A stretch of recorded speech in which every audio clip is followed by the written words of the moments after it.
কল্পনা করুন, কিয়ামতের ময়দানের ভয়াবহতার পর মহান আল্লাহ সুবহানাহু ওয়া তাআলার অশেষ রহমতে আপনি অবশেষে জান্নাতের পথে।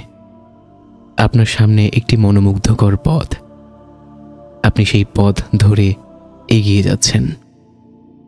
আপনার প্রতিটি পদক্ষেপে আপনি অনুভব করছেন এক অদ্ভুত শান্তি, এমন এক শান্তি যা আপনি আগে কখনো অনুভব করেননি।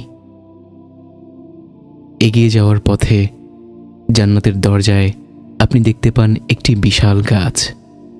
তার গোড়ায় প্রবাহিত হচ্ছে দুটি ঝর্ণা। ঝর্ণার পানি ঝরছে এক অপূর্ব ছন্দে।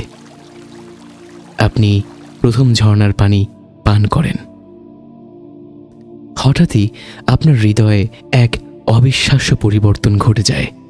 আপনার অন্তরের সমস্ত বিদ্বেষ, হিংসা কিংবা কষ্ট যেন মুহূর্তেই বিলীন হয়ে যায়। আপনার হৃদয় হয় নির্মল, সম্পূর্ণ পবিত্র। এটি সেই শরাবে তুহুর তথা পবিত্র পানীয় যা আল্লাহ সুবহানাহু ওয়া তাআলা জান্নাতবাসীদের জন্য নির্ধারণ করেছেন। তারপর আপনি মনের আনন্দে দ্বিতীয় ঝর্ণার দিকে এগিয়ে যান। সেই ঝর্ণার পানিতে গোসল করেন।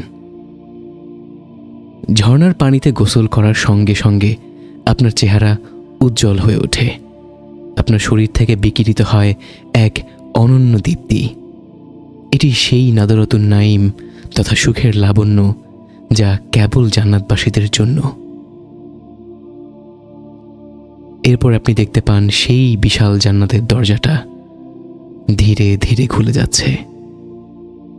দরজার ওপারে দেখা যায় জান্নাতের অপরূপ সৌন্দর্য, সবুজে মোড়া বাগান, পাখির সুরেলা ডাক আর জান্নাতি বাতাসের ছোঁয়া।